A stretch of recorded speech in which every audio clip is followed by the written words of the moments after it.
Chapter 9. And we'll be right back to our Hank Williams marathon after a quick Piston Cup update, a voice announced over the radio on Lizzie's porch. McQueen looked up. Piston Cup update? Hadn't anyone even noticed he was missing yet? Maybe they'd send a search party. Still no sign of Lightning McQueen, the announcer said. McQueen's engine raced. They were looking for him. Maybe the minivans would tell someone they had seen him. Meanwhile, Chick Hicks arrived in California and today became the first car to spend practice time on the track, the voice went on. Yeah, well, it's just nice to get out here before the other competitors. Chick's voice boomed over the radio speakers. You know, get a head start. McQueen glowered, imagining Chick and Tex laughing together at the Dynaco tent. He imagined Chick winning the Piston Cup, getting the big endorsement deals, starring in a Hollywood movie, getting everything McQueen wanted for himself. Well, this race car isn't about to quit now, McQueen thought, snapping out of his vision. Mater, he said to the rusty old breakdown lorry, let me get this straight. I can go when this road is done. That's the deal, right? That's what they done did said, Mater agreed. That was all McQueen needed to hear. Okay, out of my way, he growled. I've got a road to finish. McQueen focused the way he did before a race. Then, in a moment, he was off. He put the hammer down and zipped through his work.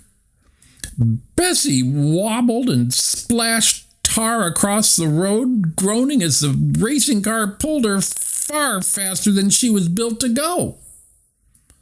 A short while later, Mater burst into Doc's office. He's done. Done? Doc grumbled. He wasn't sure whether to be impressed or suspicious. It's only been an hour. He followed Mater out to the street where the rest of the town was gathered. They looked at their newly fixed road. It was a disaster. I'm done, McQueen panted heavily. Look, I'm finished. Just say thank you, he said to Sally, and I'll be on my way. That's all you gotta say. Whee-hoo! Mater called as he drove to the opposite end of the road. I'm the first on the new road. He drove over the bumpy, splattered asphalt. Ah, he said as he was jostled back and forth. It rides pretty smooth. Sally cut to the chase. It looks awful. McQueen glared at her. Now it matches the rest of the town, he shot back.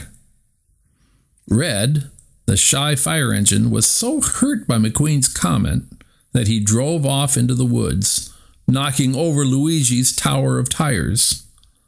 The whole town could hear Red sobbing.